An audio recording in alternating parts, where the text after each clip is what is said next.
I knew I was on the right track because I was getting calls from potential clients. And these are not just leads. These are people that call and say, I am ready, willing, and able. I'm not talking to anybody else. You're the only one. I'm ready to sign on the dotted line. They become clients. They do a transaction. You get paid at the end of the day.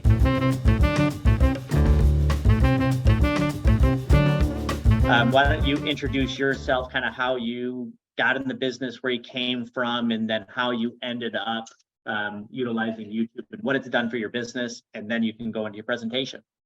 Okay, awesome. Well, all of that is in the first few slides. So if you don't mind, I will just take it from here and share my screen so that we can do it. Let me go into present mode. So thank you very much for having me here. I'm excited to talk about my favorite topic, YouTube. We're going to talk about why I think YouTube is so great, what it has to offer over social media platforms. And if you're not getting leads from videos that you're making now, some small changes that you could make right away that would start making a big difference before you know it. So I think YouTube is a great strategy if you're currently spending a lot of money on ads and you're cheap like me and you just don't want to. I think it's great if you are buying leads. I'm going to talk more about the difference between an organic lead and a paid lead later in the presentation. But if you're buying leads from big portals and you think that they're kind of lackluster, there's a reason for that, and I'll tell you more about it in a few minutes. It may be perfect for you if you just hate cold calling, and that's me. I do not like to be the one that initiates the conversation as far as just calling somebody random, like, hey, want to buy a house, want to sell a house. I would so much rather create content and then let them call me. It's a warm lead instead of a cold lead. The whole conversation is different. It's much more effective and enjoyable for me. But the reality is that I have probably given this presentation 150 times in the last 2 years. I mean, I do it several times a week and people hear it and they're like, yeah. And then they don't do anything. So if what I say today resonates with you, please just go make a freaking video. There's nothing to be afraid of. Just try it, because the sooner you get started with video, the sooner you're going to see results. Imperfect action can yield amazing results. And I'm a perfect example of this because my videos are not fancy. They are not produced. It is me sitting at my desk recording in this is the spare bedroom above my garage. Like, these are what all my videos look like. Nobody says, well, I almost hired you, but you didn't hire a professional cinematographer using a $5,000 camera to film this great video. They don't say that. So just promise me that if you like what I talk about today, you're going to start. So how did I discover this? I got licensed in Northern California in mid 2005. And then the market completely crashed. And I thought for sure I was going to fail out of real estate. I'd have to go get a real job. I started putting my resume out in corporate America. And somehow I stumbled into listing REO properties. And so these were some of the beautiful properties that I had the pleasure of representing. And I always joked, like, the crappier the house, the more likely it had my sign in the front yard. So I was not selling luxury properties, anything that we're excited to look at, but I did a lot of volume. And so I was Realtor of the Year and I was winning awards and all this kind of stuff. I'd like to say I was a big fish in a small pond, which was awesome. And then we decided to move cross country. I don't know if any of you have ever moved to a new area since you got licensed, but in my head, I thought it would be super easy. I would just call all of the asset managers at the banks and say, hey, I don't live in California anymore. I now live in Hilton Head, South Carolina. Send me all your REO listings. And the problem with that was it was now 2013, 2014, and the REO ship had sailed. So I suddenly realized after being there for several months that I had no idea how to generate leads. I had not had to prospect since my very first year in real estate. And I was now like 10 years in. So I started to panic a little bit. I did not sell a single house the whole time we lived in Hilton Head. And after 12 months, we moved again. We moved to Atlanta. My husband came home and was like, hey, guess what? They want to transfer me. I'm like, are you serious? So now I have to get licensed in another state. And I thought, okay, I got to figure this out. So I was posting on Craigslist. I was posting on Facebook. I was running ads. I was circle prospecting. There weren't my listings. There were other people's listings, but I was doing it. I tried blogging. I tried farming. I tried every door direct mail, like you name it. I was trying it. And I discovered that I really enjoyed blogging. I could just write an article and I knew how to get it to rank on Google because I'd done a lot of research on like, what is search engine optimization? What is SEO? How do you make it work? And I just wrote down everything that I learned and was like, okay, I'm smart. I can figure this out. But it would take me a good week to write a blog post, like a 3,000 word article that would rank on Google. It took me a long time to create it. So I thought, well, what if I just made a YouTube video? Because clearly I don't have any issue with talking. What if I just turned on my phone? I basically said into the camera everything that I would say in a blog post, and I would upload it to YouTube. And on the website that I used, you would just grab the link from the YouTube video and embed it on the blog post. And now you have a blog post with a big video right in the center of the page. And that was like my cheap and easy way to make a blog post that I could get to rank on Google, simply because I was putting the video in it instead. I never thought anybody would be looking for the videos on YouTube. I was literally using this website or using YouTube like as a repository for all these videos because they were too big for me to upload to the back end of my website. So I had to put them on YouTube and then embed them in the blog post. So I was making these videos, having no idea what I was doing. And they were really, really, really bad. So you can see the kind of view count I got on these early videos. The mortgage interest rates is like my all-time biggest fail. 76 views, and I made it 5 years ago. Woo, I was killing it. And that third one, the sellers had to choose the best offer. Like worst thumbnail ever. Why? I thought I needed to have my face on the thumbnail, not once, but twice, and then put the text right across the middle. Yeah, everything about it was bad. And then Chris comes home and says, hey, guess what? They want to transfer me to Savannah. So after he regained consciousness, because I smacked him in the head with a frying pan, I was like, dear God, we're moving again. Luckily, we stayed in the same state, so I didn't have to get relicensed, but it's 5 hours away. It's a whole different market. But as we were unpacking the moving boxes, something amazing happened. I got a phone call from this man that said, oh my gosh, I can't believe you answered the phone. I feel like I know you already. I've been watching all of your videos. My wife and I live in upstate New York. We're going to sell our house. We're moving to Georgia. We want you to help us. Here's my name. Here's my budget. Here's my time frame. Here's my motivation. Told me everything I could possibly even think of to ask. And it was like, I'm sorry, who is this? Like I had never gotten a phone call like that in the 10 plus years that I've been selling real estate. I'd never had somebody call me and say, I found you online and I've chosen you. I'm not interviewing anybody else. Like send me your exclusive buyer brokerage agreement. I'm ready to sign it right now. That phone call changed everything for me. Like that is the pivotal moment in my entire real estate career, because he said, I feel like I know you already. And I just had this like moment where the clouds parted and the angels began to sing. And I thought, we all know that video is important, right? There's not a single person on this live stream right now who has not heard a million times we need to be making videos. And I'd heard it too. And I knew it too, but I never really got it until I saw that it actually worked. So I decided, okay, I'm going all in on video. I'm in my new market. I have no business. I have no clients. I have nothing but free time. I'm going to make one video a week. One video a week. I can do that, right? Because I have nothing else to do. One video that I will put on YouTube, and I'm going to give it 6 months. And I'm not even going to think about quitting until after the 6-month mark. Like I'm really going to give it the old college try. So I started doing this in June of 2017. And that is one of my early videos. You can see it is again.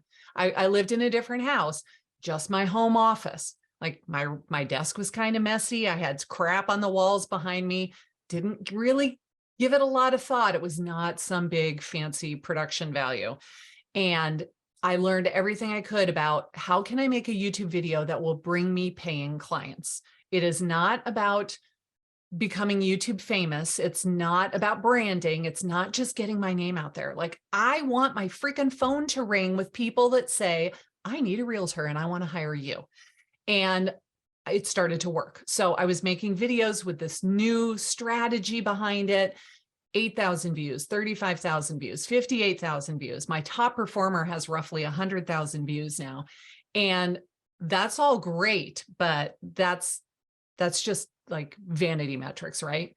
The cool thing was it started to work. My phone started to ring off the hook, excuse me. And so I knew I was on the right track because I was getting calls from potential clients. And these are not just leads. These are people that call and say, I am ready, willing, and able. I'm not talking to anybody else. You're the only one. I'm ready to sign on the dotted line. They become clients. They do a transaction. You get paid at the end of the day. These are extremely qualified leads. And it was pretty awesome. Within 6 months, I was getting all of my business from YouTube. Within a year, I went to my broker and said, like, I don't even know what to do anymore. And she said, I think it's time to form a team. So I did. I formed a team called the Georgia Coast Homes Group. And all of the leads that come into the business now, I just disseminate it to the team members. I'm no longer in production. They're the ones working with the clients. I'm running the team. I'm speaking, all that kind of stuff. Can I ask you a question? Yeah. So that channel, like, it's generating so many leads that you had to build, you were forced to build a team. Yeah. You relocated multiple times. Yeah. Right. Which means you didn't know anybody, which is already a challenge in itself. It's like rebuilding your business all over again. You did this like 5 times over five years, right? Yeah. How many leads were you getting from this? Oh, so back then, in that first 12-month period, I was probably getting 2 or 3 leads a week, I would say. I think I got the first one, and then I got the second one about 3 weeks later. And then it started coming more frequently. I was maybe getting once a week, and then it was multiple times a week. And now it's several times a day. It started to slow down now. I need to update the slide. Within the last 2 months, it has slowed down. It's maybe 1 a day, but we're still getting multiple leads a week. And these, again. But this is a different type of lead. You know, this isn't like you're just buying Facebook leads. Totally. Right? Like, right. This is somebody that's actually like proactively seeking you out, going like, listen, it's time. Yes. Right. Not like you got to nurture the hell out of that lead like so many of these others, because it's a different buying cycle based upon the origin of the lead type. Yes. So the idea is that if we have this marketing funnel, right, we are attracting people at the top of the funnel. They are just starting to think about doing a real estate transaction, and they find your channel. They start watching your videos. They watch more and more and more and more and more. By the time they reach out to you, they're at the bottom of the funnel and they are ready to do something. Now, sometimes they say, I'm not moving for 3 years, but they want to ask a question now anyway. And then I had one person, he filled out a form and he said, I'm going to be retiring in 7 years and I want to relocate to Savannah. I was like, and you're filling out form for more information 7 years in advance? Wow, you are very proactive. And then he said, will you start emailing me properties just so I can see what stuff costs? And I said, sure, I'll just put it up like weekly, so I'm not bombarding you with email. And after he received a few emails, he's like, okay, change of plans. We're going to buy a house now because it is so inexpensive there. Let's just buy it and we'll rent it out. And then by the time we relocate to Savannah, we'll already have a house and we'll just give the tenants notice. Then we'll move into that house ourselves. So even though he told me he was 7 years down the road, he was like under contract on a house within 6 weeks. And that happens a lot. Wow. Yeah. I mean, that's kind of a smart idea, technically. Like, if you're going to retire, you want to retire somewhere, like build in some of that equity. Totally. You know, I mean, even if it's 2-3 years.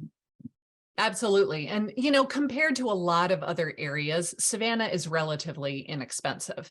So they can buy it, they can rent it out, and their tenants' payment will more than cover the mortgage the vast majority of the time. I mean, maybe if they're buying a mansion or something, but if they're buying a, I don't know, 1,700 square foot house, yes, your rent is going to more than cover your mortgage payment. You're going to have cash flow.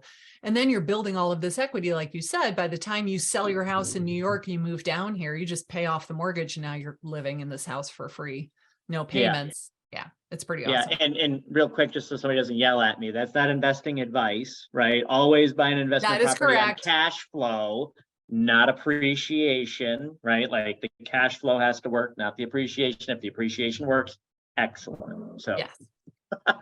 Yeah, and as I recall, this house was a fixer-upper, and he was buying it for like $120,000 or something like that. So, I mean, he said, for crying out loud, I could probably just pay cash for this house. So I could like take equity out of my current house and buy this one. So, yeah, as long as it works out. So, anyway, this is what our channel looks like today. So, in the last year, we got 400,000 views. We're getting around 30,000 views a month. We have 15,000 subscribers. It sounds like a lot, but it really is not. I mean, how many people do you know on Instagram that have like 20,000 followers, 50,000, 100,000 TikTok followers? Like 15,000 subscribers is really not that much in the grand scheme of things. And it doesn't have to be. You don't need to have crazy big numbers in order for this to work for you. I love YouTube so much. I ended up writing a book about it. It's called YouTube for Real Estate Agents. It's 99 cents for the Kindle version if you want to go get it on Amazon. I created a Facebook group. Then Facebook deleted me. I still don't know why. Really chaps my hide that in June, they just deleted my Facebook account. And I had a group with 23,000 people in it, and I couldn't get into it because they deleted my Facebook account. So Facebook did? Yep, they sure did. No explanation. Maybe you weren't wearing a mask. I don't know. No idea. No idea why. Like, I never talk about anything controversial. I was like, of all the people to get deleted, I didn't think it would be me, but whatever. So we had to create our private community off of Facebook, which is totally fine. I started teaching YouTube. I now speak, like I spoke at NAR in Orlando a couple of weeks ago. It's pretty awesome. So I love talking about this stuff. And I really feel that if you're looking for the simplest, most effective, and cheapest, i.e. free way to get motivated leads on a regular basis, video is the answer, and YouTube is the vehicle to get there. Mic drop. So let's talk about why YouTube is not all about you. We're going to talk about 5 reasons why so many people are doing it wrong. Either they're not doing it at all. They're putting all of their video eggs onto Instagram or Facebook Live and like really should be on YouTube. We'll talk about why it's not all about going viral, why these online leads are totally different from buying leads from Zillow or Trulia or any other portal like that. The thing that's stopping a lot of people from making videos is they're so concerned about their appearance. And we'll talk about how you think all of this just takes way too much time and you're too busy as it is and you couldn't possibly do it. So myth number 1, you've been told to brand yourself and do day in the life type videos, right? The average viewer on YouTube does not care at all what you do on a daily basis. They're thinking, what's in it for me? They don't go to YouTube so that they can watch you go to your new listing and put the for sale sign in the front yard. That might work on Instagram or TikTok if you're somehow making it really funny, but it goes over like a lead balloon on YouTube. YouTube is a search engine. It is the second biggest search engine in the world, as you said earlier. Thank you very much for setting that up. Google owns it. Google is number 1. YouTube is number 2. They are searching for information. When they go to YouTube, they are already in video consumption mode. They are planning to watch videos, and they are perfectly happy to watch longer videos. They're looking for information, and they're only going to see your topic if they were interested in it. So this is just such a great example. My husband and I moved a couple of years ago, and the house we bought had a chicken coop. So I was like, oh my gosh, we're going to get chickens. This will be so much fun. I know nothing about chickens. I was born in New York City. Like, I've been a city girl my whole life. I don't know about chickens, but I go to YouTube. I start searching for like, what kind of backyard chicken should I get? And how much do they eat? And can you have them overnight when it's cold outside? And like, I don't know what I'm asking. So I'm just trying to figure it all out. Never previous to this moment would YouTube ever have said, hey, here's a video you might like. It's all about raising chickens in your backyard. Like, that never, ever, ever would have been presented to me as a video to watch because I had shown zero interest in that topic before. Now, every time I get on YouTube, I see chicken videos. Why? Because I've engaged with other chicken videos. So I love that when you put your video on YouTube, 100% of the people that watch your video were actually interested in the topic. That's kind of mind-blowing to me, because on Facebook, your video starts to automatically play in the news feed, and you know they're not watching it, right? They were on their phone and they were scrolling and it popped up, and then you're like, what? Yes, it's under the kitchen sink where it always is. Yeah. Okay, you're welcome. And then they continue to scroll, but Facebook said that was a view. That was not a view. They just couldn't, they paused on it for longer than 3 seconds, but they didn't actually watch it. And they had no say in whether that video started to play or not. They could have zero interest in your video at all. It's going to automatically start to play. That doesn't happen on YouTube. They have to click on it in order to watch it. They have to watch it for at least 30 seconds before YouTube even says that it's a view. And so again, 100% of the people that watch that video actually cared what you were talking about. So here is a little pro tip. There is a Chrome extension, or it's also for Firefox. It's called Keywords Everywhere. So you go to the Chrome extension store and you look for Keywords Everywhere. You download it to your Chrome browser. It's $10, I believe, for 100,000 credits. And then you can see what kind of search volume there is for any topic you can think of making and how difficult it would be for you to rank for it. So in this example, moving to Boise, Idaho is my topic. 480 people a month are typing that exact phrase, moving to Boise ID, into the Google or YouTube search bar on a monthly basis. That's almost 500 people a month that are thinking of moving to Boise. And the competition's only 25 on a scale of 1 to 100. So that's pretty low. So this is Summer. She's one of my coaching students. She got 100,000 views on this video within 2 years, and her business blew up with all the people from California that are moving to Boise, Idaho.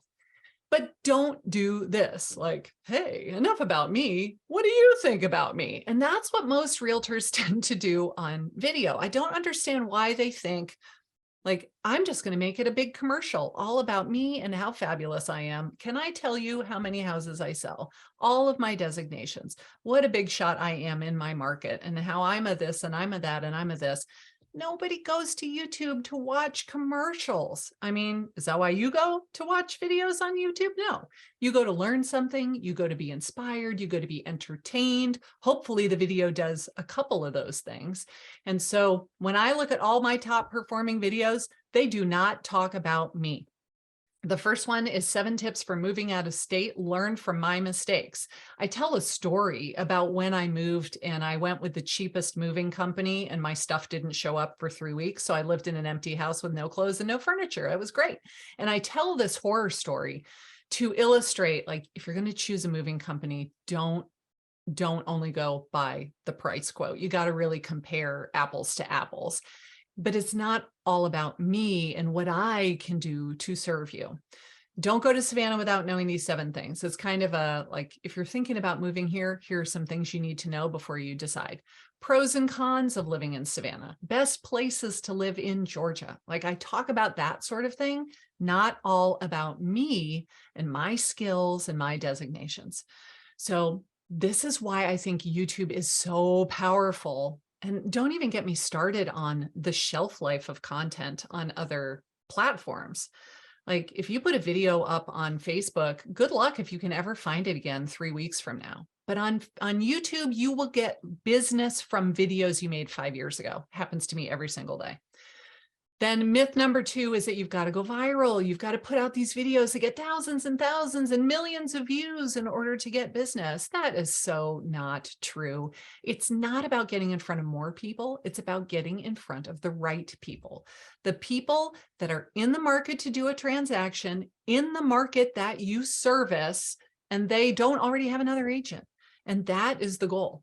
So none of my videos have gone viral. I mean, yes, that one has 100,000 views now, but that's over the course of years. I think I made it in 2020. It's not like an instant, ooh, I published it. Within a couple of weeks, I had 100,000 views. No, it took 2 years, almost 3 years to get to that point. It's like the tortoise and the hare. We're the tortoise, like slow and steady wins the race. you don't have to get crazy number of views. I would so much rather have a video that gets 100 views and it brings me 3 paying clients than have a video that gets 30,000 views and my phone number rings. Like, it's just not, it's not about bragging rights. It's about Well, actually paying my mortgage. yeah, I mean, let's just say it gets 3,000 views. That's 3,000 conversations, if you Yes. will, that you don't realize that you would have had to have. So you would have, like, if you just do the numbers thing, to get 3,000 conversations, you got 10,000 dials, right? Like, do the Yes. math, do the time period breakdown. And like, I don't think that people realize that. Like, people don't understand the difference between like talking to the person over the phone and watching a video, right? Like, I was reading a study on like, there's no real difference between the two. And this is why, like, people, if they see a celebrity, they feel like they know them, or Right. YouTubers, or, your Gary V's of the world, or whoever it is that you follow. Yes. Um, you would be like, oh my God, I know you. It's Right. because of that. And this is, people don't realize, like, that's 3,000 conversations you didn't technically have to have. You just had Right. to have it I once. mean, you had it one time, right? So you filmed your video, and now every time somebody watches it, you are having that conversation with them. Now, granted, it's not a two-way conversation, but they don't care. Like, when I get stopped at the grocery store and people are like, oh my gosh, Miss Carr, I follow all of your videos. They still feel like they know me, even though I have no idea who they are. It's very, very effective. And like you said, how long would it take you to have 100 conversations about real estate with 100 different people? Even if you just sat at your phone and you pounded the phone all day long, it's going to take you a long time to have 100 conversations. But I can make the video one time and then put it out into the world. I mean, I can get 100 conversations in 2 days or less. And if it's a good video, it can go viral. I know a realtor in Montana who made a video. It got 1 million views in the first 6 weeks. So it doesn't happen a lot, but it does happen. It was a fluke, but hey, it worked. And now his whole channel is performing like gangbusters, Did, bringing did in he did tons he of business. did he pay Kevin Costner to do a cameo because everybody's on the Yellowstone kick? Because I It could was see so that working. funny. I could see that working. He was wearing jeans and a baseball cap, and he's standing on this road in the middle of nowhere. And like, the video, I don't know, it's 10 minutes long and you never see a car go by. You see a bear wander past him way, way off in the distance behind him. It's hilarious to me that, like, and he filmed it with his phone. It is nothing fancy at all. But if somebody is thinking about living in Montana, that's what they're picturing in their head. So he's showing them, hey, if you're thinking about leaving the big city and moving to Montana, this is what it's going to be like. And got 1 million views in 6 weeks. Pretty awesome. And every Yeah. single one of those is a potential client for you. Now, they're not all going to do a transaction, but if they clicked on that video based on whatever the title was, we know they were interested in that topic. So yeah, it's a great, great, great use of your time, especially because that video will last forever. So if somebody searches that topic, your video can show up even though you made it in 2017, 2018. It can be years old and it will still show up at the top of the search results. All right, so let's talk about buying leads. Online leads are terrible and they're hard to convert only when you're the one doing the chasing. It is a whole different story when they are the ones chasing you. So this is my friend Bob. He lives in New Jersey.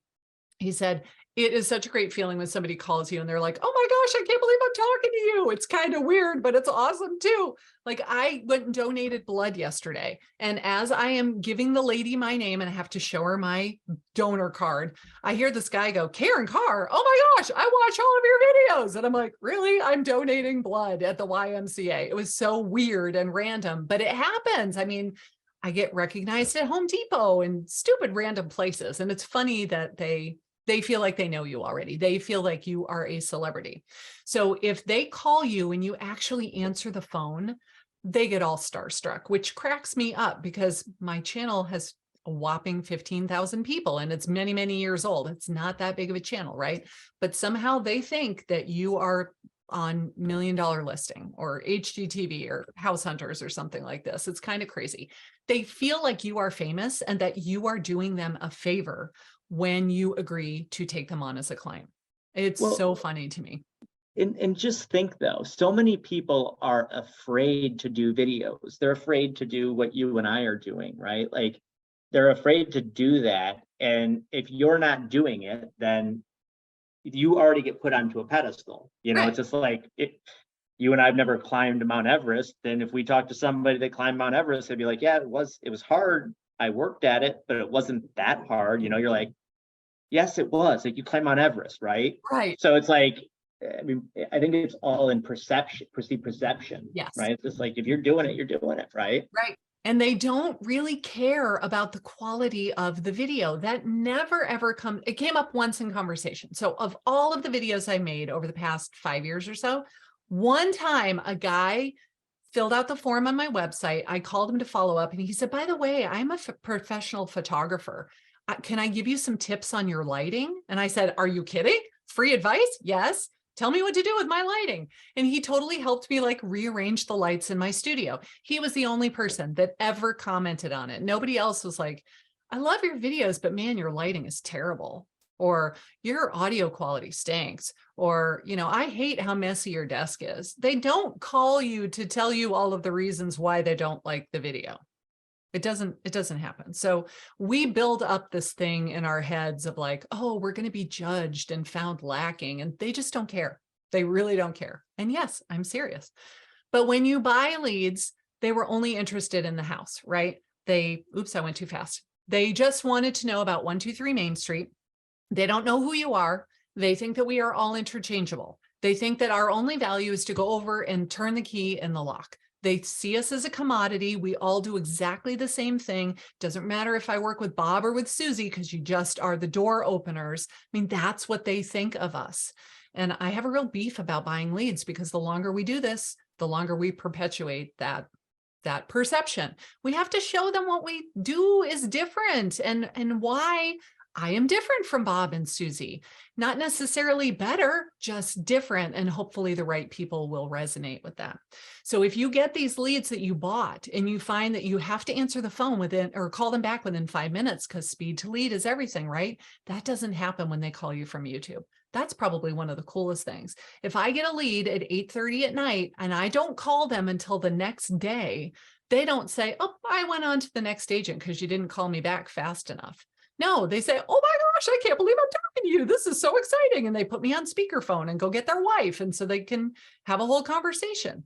I love that it doesn't make it so that I am jumping like, how high, how fast, what can I do for you? And let me leave in the middle of my daughter's ballet recital so I can go answer this phone.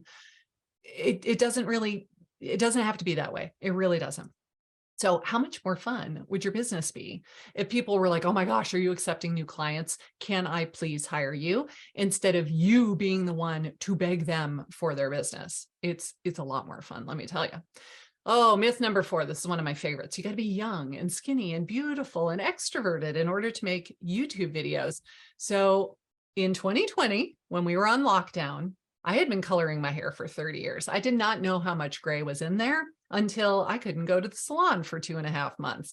And when it started growing in, it was like, holy cow, that's a lot of silver in there. You know what? I think I'm just going to roll with it. Let's let it grow out and see what happens. And I let my hair grow out very publicly on screen. Nobody said anything. One lady was like, you really should dye your roots if you're going to be on camera. And everybody else was like, you go, girl. I think it's awesome. The vast majority of people said nothing. The few who did comment, like 99 said nice things and one person said something snarky. Okay, fine. To the snarky person, I don't really care. Here's the chicken lady that I follow, right? So I love her channel. She has 500,000 subscribers.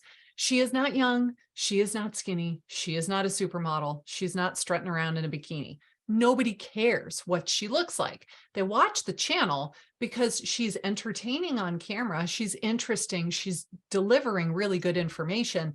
And she's so real and relatable. Clients want real. They don't want perfect. One of my best performing videos is one where I face planted in my driveway and I left it on the video because I thought it was hilarious. And I figured, totally. Now, I told my husband, I want to do a parody. I want to drive up to the house and I'm going to get out of the car in super slow motion. And I got my designer bag and I'm driving up in the Land Rover and I'm looking all fancy and I'm going to make a parody of these people who actually make videos like that because they think that it's all about me and how fancy I am. And I said, when I get out of the car, I'm going to pretend to trip myself. Well, I tripped myself so convincingly, like I actually fell down and my shoes fell off and everything fell out of my purse. All I could think of was, thank God I am not wearing a dress right now. And my husband kept filming because I had told him I was going to trip myself. So he thought I did that on purpose. And when I didn't get up, he said, oh my gosh, are you okay? And so in the end, I left it in the video. Every single person who called me said, I love that you don't take yourself so seriously. I think if you can laugh at yourself, like you've got a good sense of humor, you are the realtor for me. Now, were there people who did not think that was funny? I'm sure there were plenty of them. And you know what? They will never call me, and that's okay. They don't have to. I do not need to. Who is it? Katie Clancy said, I'm not everybody's cup of tea, but I'm somebody's shot of tequila. And I was like, that's perfect. Like, you don't need to please everybody. You just need to attract the right people. And I obviously was trying to find people that had a good sense of humor. You're seeing the brand, like the personal brands really coming out now, because you'll see some of these other snooty brands. Somebody makes a video and they're like, it's so out of distasteful and this and that. It's like, it's one thing to be disrespectful. It's another thing to like do a parody or do this. Like, do you remember the girl that like threw the wine glass down a few years ago? And like, a bunch of the brokerages just went nuts. It's just like, you guys, I mean, she wasn't being disrespectful. I mean, you know what I mean? It's just like, but that video wound up getting like, that one did go viral. You know, it was like 30 million views. And I guess her business blew up like in a good way. So it's just like, you know, now the broker's happy because they're getting those checks. But yeah, Yep, exactly. I agree with you.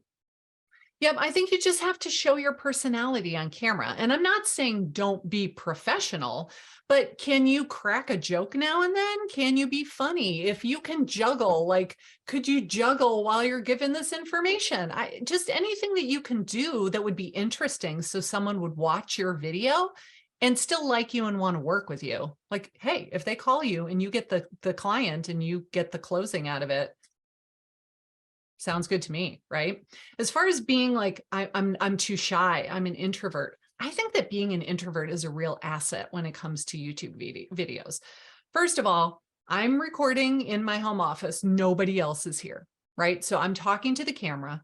And if I were not live streaming right now, I'm talking to the camera, but nobody else is present. Nobody is watching me.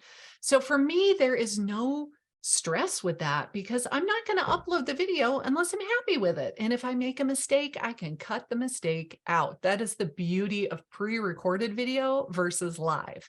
So for example, if I'm saying something like, are you thinking about selling your house and you're worried that you waited too long? Interest rates are through the roof. Nobody's going to ever want to. Oh, that's bad. I shouldn't do that. I don't want to like scare the crap out of people. Okay, let's start over again. Are you thinking about selling your house? Okay, that was the one that I want to use. Then when I go to edit it, I just remove the one where like I completely went off topic or I said something that was not smart or I dropped the F-bomb by accident. I trim it from the front. I trim it in the middle. I click it and I hit the delete button. Problem solved. I don't have to upload anything that I am not happy with, and I can cut out any mistakes. And when you just look at the camera as though you're speaking to one specific person, like to me, it's super easy. It's not scary at all.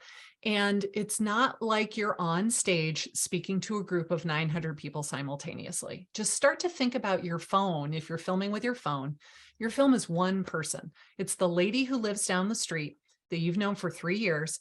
And she is thinking of moving because like they just had another baby and now the house is too small. And she says, hey, can I buy you a cup of coffee at Starbucks and you tell me what I need to do to get my house ready to sell? Like you're just having a conversation with one person. If that happened, you would not be nervous and you would know what to say because this is your neighbor. Like we don't have to make it so scary. Just start thinking of the camera as your best friend, your asset, and not something to be afraid of. Clients only want to know what we can do for them, how we can help them, how we can help them with this huge real estate transaction. make them as much money as possible, save them as much money as possible, take care of all the details so that they're not stressing out. Like what my hair color is completely irrelevant. What my pant size is, that does not come up in conversation. So if you're telling yourself you can't make videos until you lose 20 pounds, just accept that that's an excuse. You're afraid. It's okay. Do it anyway. Do it scared. Even though you're terrified of doing it anyway is the best way to get over being scared. Because after you make 5 videos, you'll be like, I can't believe I was ever worried about this. This is a piece of cake. Number 5, you love to repurpose stuff from videos that you've made for Facebook and Instagram. The kiss of death on YouTube is vertical video. Now, I'm not talking about YouTube Shorts. Shorts is their answer to TikTok. That is a totally different thing. It's a different strategy. We're not talking about that. I'm talking about if you are on Facebook and you did a Facebook Live, and maybe you get thousands of views because you've got a huge audience on Facebook. You download the video, you upload it to YouTube with no editing, and it was clearly made for another platform, you will not get any views. So here's an example. When she puts these videos on Facebook, she kills it. She gets thousands of views and tons of business from Facebook. But when she uploads that exact thing to YouTube, it gets nothing. I mean, 11 views in 4 years, it's pathetic. And it's really, really a good video. But the problem is, it's the wrong format. It's vertical. It's not horizontal. It was clearly made for another platform. And because you didn't do any editing, so you're like, hey, I'm going to stall while I'm waiting for people to jump on. Hi, Joey. Hi, Susan. Thanks for joining me today. Like nobody has the patience for that on YouTube. They don't want to watch us stall for 3 minutes while we're waiting people to join the live stream. You gotta cut it out if you're going to upload it to YouTube. Or better yet, just don't do it. There are other ways to repurpose content, but that is not it. So in a nutshell, here is why YouTube is my platform of choice. We talked about how it's evergreen content. You make this video today, 5 years from now, you could be getting clients from that video. You're not interrupting what they were doing on the platform, right? Because they are there to watch videos. Your video didn't just start to automatically play. They had to click on it.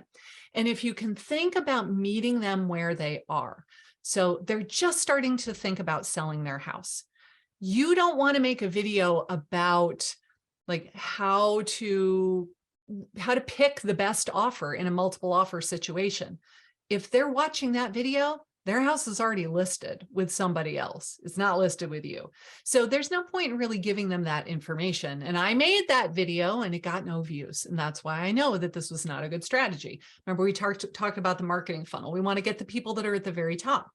If you were just thinking of selling your house, what would you be Googling right now? What would you want to know? Think about the things that you would need to know and then go make a video on those topics and you will 100% win. But if you're just posting stuff like this on Facebook, you know, this is an agent in an office that I used to work in when I lived in California. And every single post, she does this every day. God bless her. She's so consistent. No likes, no comments, one thumbs up, but no shares. And she just doesn't give up and keeps doing it over and over and over again. And I just think, what if you stopped doing this and you did something else that would actually get you some decent results? Your time is valuable. So how about we just do what's effective and it takes less time and effort? Like to post something like that every single day, you had to make them all in Canva. You had to schedule them all to go. What if you just made 1 video a week? To me, that's a lot less effort.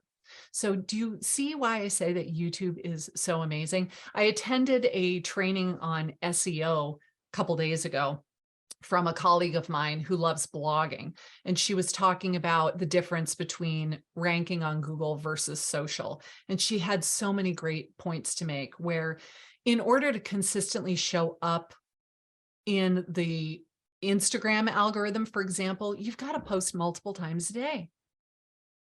I don't know who has the energy for that. I don't want to do that. I don't want to post multiple times a day.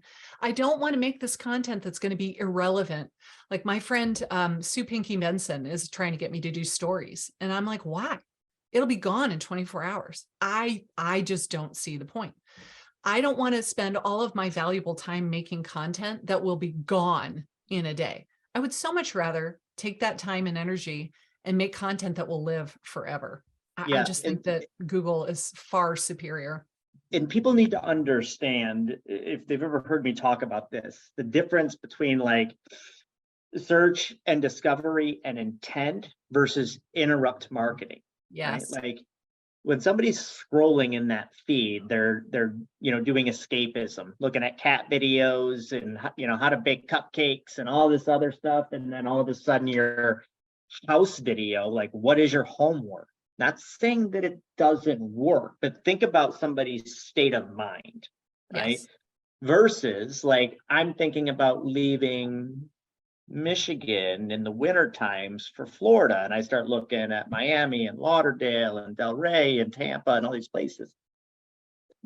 I'm going to go down that rabbit hole way more because like it's one video to the next, like your chicken coop video is a perfect example. Like when there's intent, it changes the whole narrative versus like, what's your homework? It's Right. it's almost getting Facebook, in my opinion, from an ad standpoint, almost is starting to get banner ad-ish, right? Remember all that banner ads was the big craze, like banner Right. ads on everything, like, and I think it's starting to get that way. So people need to start thinking different, and they have shiny object syndrome.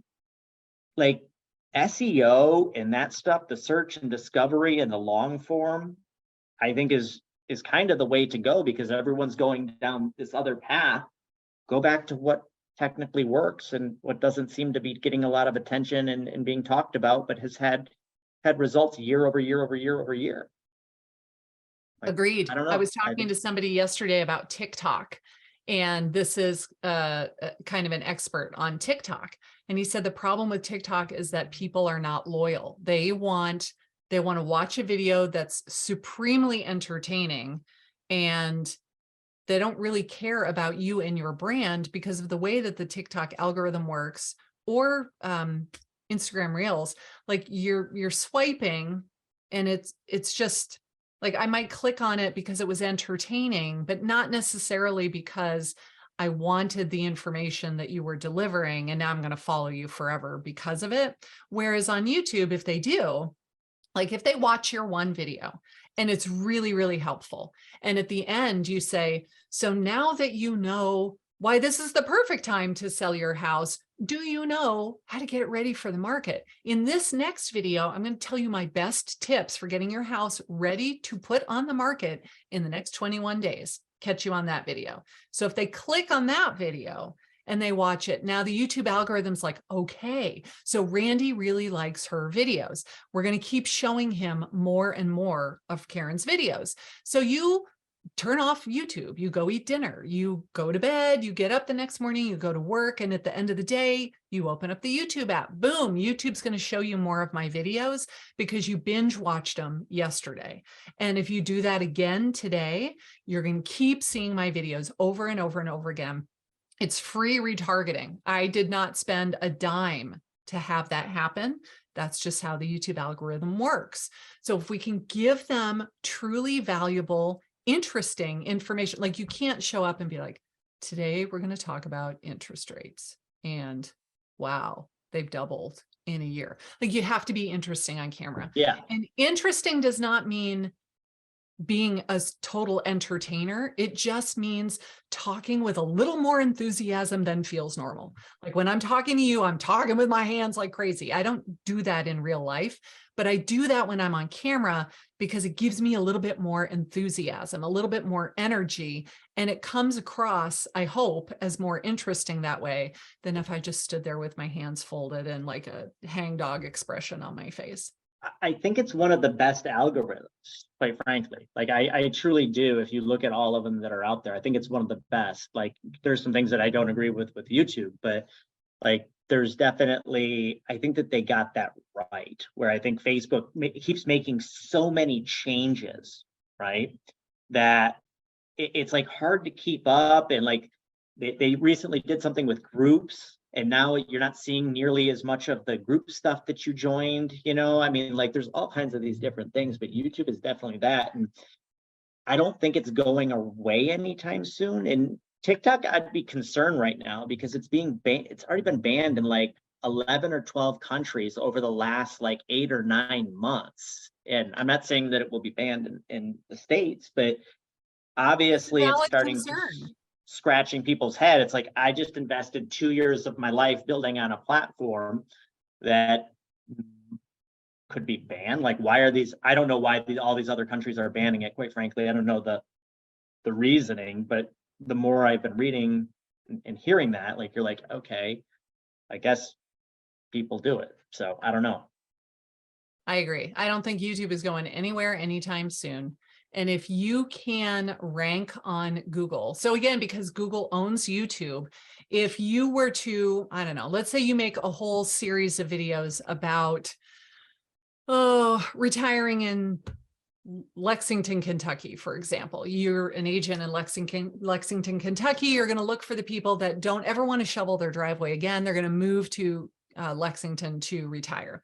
And you make, I don't know, 5 videos, and somebody goes to Google and they type in retiring in Lexington, Kentucky, your videos are going to show up on page 1 of Google. Right. So they don't even have to search in YouTube. They can be searching on Google, and somebody will go, oh, look, here's a local agent who made this 8-minute long video. They're going to click on it and watch it.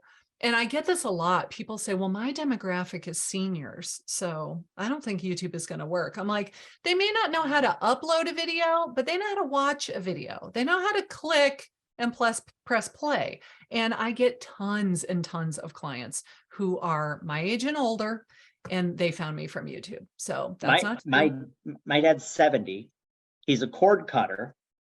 Right? He'll retired. Like, I'm not paying these $193 cable bill, Yeah, all they do is watch YouTube. that's like, right. I mean, as far as like what they consume, they're always watching like church stuff on YouTube Yep. and like all kinds of crazy stuff. I'm like, I mean, that's like their new TV. I think they have Totally. Netflix or Amazon, but like, I mean, it's a blue collar mechanic, like that's what he watches, So Yep. I My dad is completely disagree. 79, same thing. He sits at his computer all day. We are always giving him crap, like he's going to have a hunchback soon because he's hunched over his computer all day. He doesn't watch TV unless it's golf. He plays on his computer all day. 100% he knows how to do a Google search and watch stuff on YouTube. My son, 8 years old, that's what he does. Right? He watches, he likes watching the train videos on YouTube.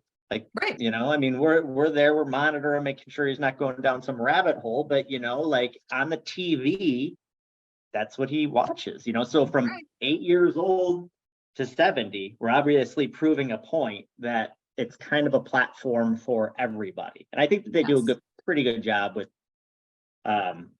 keeping the bad stuff off of that channel, or off of YouTube. So that's cool too. I actually have, go ahead, finish this, and then we got to do a couple questions. Oh, this is my last slide. I just said, if you want to, get in touch with me further, I do have a free download. It's called the Video Agent Blueprint, which is basically 7 steps for making videos on YouTube that will actually bring you business. Feel free to download that. And then I do have this Facebook group replacement, which is off platform. It's not on social media. It's in like a special hosted platform. It's called Video Boss Agent. If you want to join it, please feel free. We're just agents talking about video and why we love YouTube in particular, but I'm happy to answer any questions that you have. So a couple questions that I have, and then a couple questions from some of the viewers. Number one, when you shoot a video,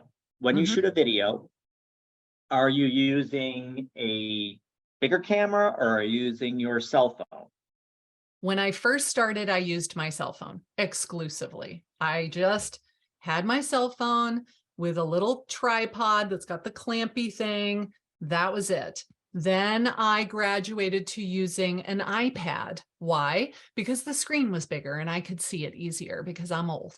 And so I put the iPad on the tripod, and if it was 5 feet away from me, it was okay because the screen was really big and my phone was teeny weeny, and I'm over 50 and I need reading glasses, and it was easier for me to see. Then I got more comfortable. I started using a webcam on my computer. I decided it was too low resolution, so I bought a webcam off of Amazon. I used that for a long time. Now I'm actually using a camera. It's not a video camera. It's a DSLR camera. Yeah. It's kind of entry level, and I bought it 5 years ago. So it's not anything fancy at all. It's a Canon Rebel T7i. But because I do these live streams all the freaking time, I have it on a tripod in front of my desk. Like my computer is here, my camera is here. I leave it set up 100% of the time. That way, if I'm like, ooh, I just had a good idea. I have an hour. I'm going to record a couple of videos right now. I can just press play and go because it's all set up. I don't have to drag it out of the closet and get it all set up. But I started with my phone. So use what you have. Don't let equipment be the reason that you don't make videos, because I get tons of business from my iPhone videos back when I had an iPhone 6 Plus. Got it. So next question is, in your funnel, right? Your videos, were you displaying your number, or did you have a link in the description below? And if so, did that go to your website, or did it just go to a simple landing page with your contact information, or like a calendar? Oh, I love this. This is a marketer after my own heart. I do not ever, ever, ever, ever put my phone number on screen. Now, some people do. I don't, because I find that the more salesy I come across in the videos, the less likely it's going to work for me. So instead, I just want to give, and then give some more. And out of the law of reciprocity, they will come back to me.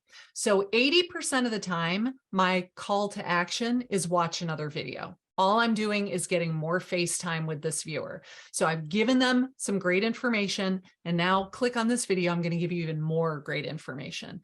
But the 20% of the time that I want them to leave YouTube, I want them to go to my website, and I give them a call to action, such as, if you're thinking about moving to Savannah, I have a free relocation guide. Click this link to get it. And you just put it in the description box below the video. After you have 1,000 subscribers, you can put it like on the video itself and they can click it and it'll be clickable. But until you get 1,000 subscribers, you just put it in the box down below.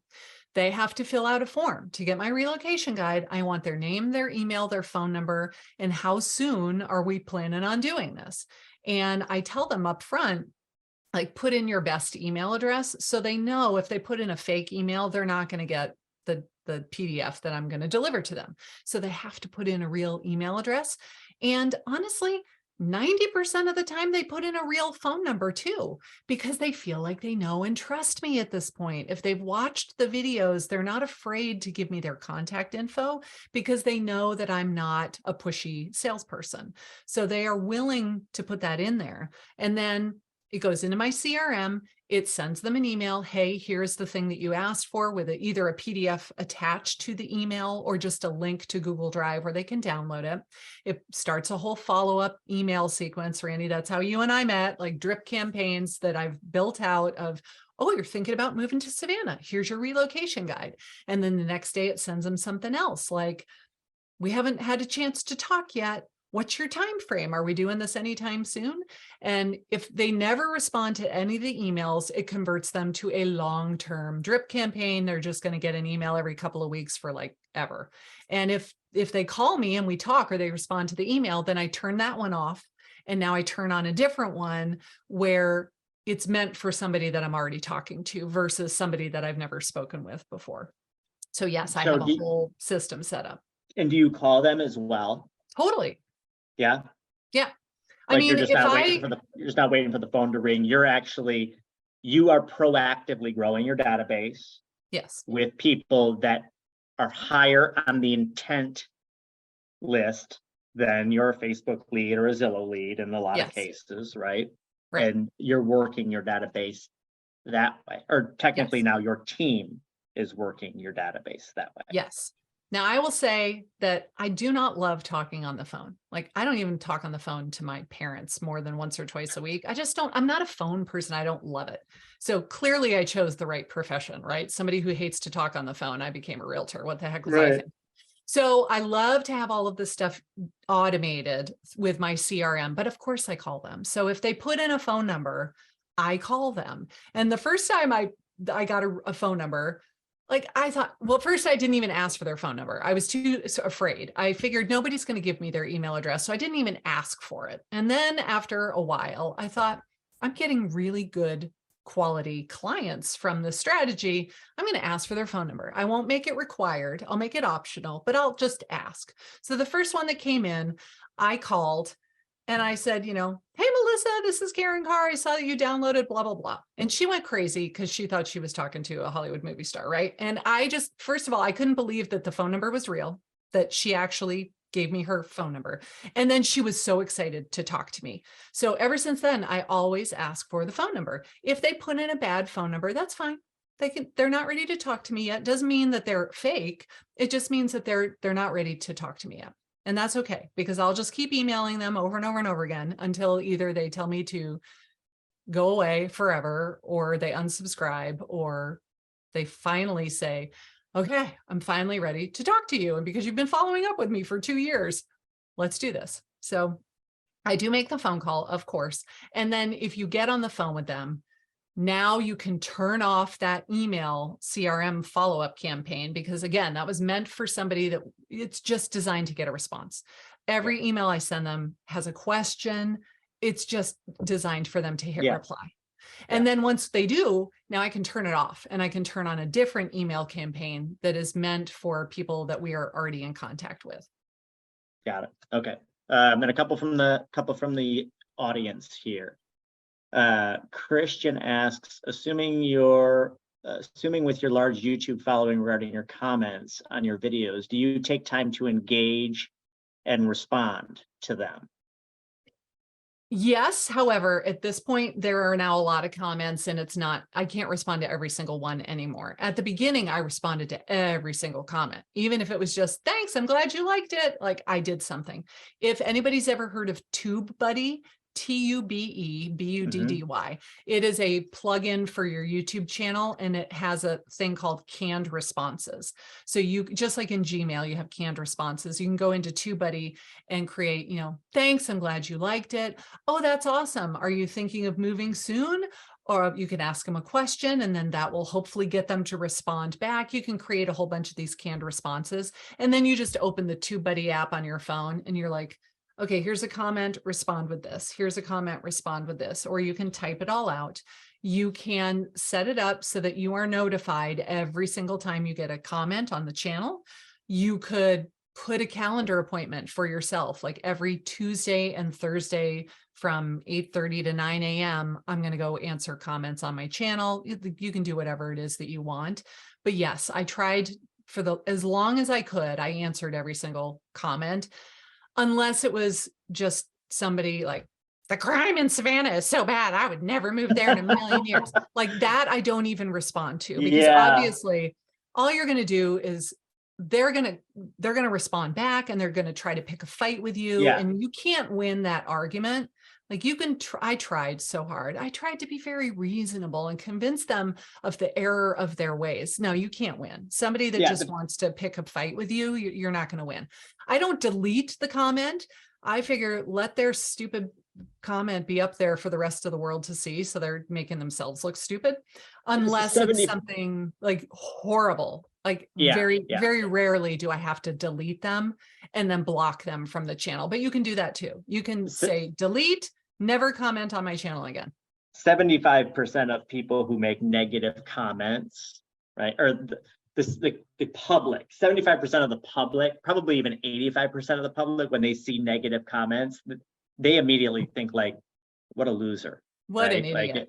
Like, why even, if you don't like a video, it's like somebody makes a post on Facebook and then somebody says, you spelt there wrong. It's like, okay, guys, like, what is this, right? Like, I mean, it is what it is, right? Yeah. But if you can answer as many comments as you can, it really helps, because if you respond and you ask them a question and then they comment again, and now we're getting like more engagement under the video, that helps with the algorithm a lot too. Yeah. Another question real quick, and the last one. What editing platform software do you use? And I'm gonna add a little bit to that. Or do you just have an editor that helps you with your videos now? I now have an editor. So at the beginning, I was using iMovie because I have a Mac and it's free on the Mac. Then I moved to a platform called WeVideo, wevideo.com. I love it. If you're going to get it, get the professional plan because it includes tons of stock footage. So if you're editing your video and you're like, I need a beautiful drone shot of the ocean, you just type it in there like drone ocean, and there will be 50 videos for you to choose from, and you can just drop it down onto your project. But now I just outsource the whole thing. I found a company called Video Ease. I just record my video, I upload it to their Google Drive, they send it back to me, done. It's awesome. Awesome. Cool. Well, I thank you, Karen, for coming and just dropping tons of information. I've learned a crap load today. I'm super thankful. And I know that our audience will as well. Everybody subscribe to Karen's YouTube channel. I think she talks about real estate agents, growing their business on YouTube now, right? You have 2 channels. I have 2 channels. So I have the one for people that are interested in buying and selling. And then the agent channel is youtube.com/Karen Carr. Yeah, definitely go subscribe to her YouTube channel, follow it. If this is an area that interests you, she's spitting all kinds of other information that we didn't even come close to scratching the surface on. So again, Karen, thank you. And thank you for everybody who's watched this video. Have a great day. Happy holidays. Bye, everybody. Thank you so much. Bye.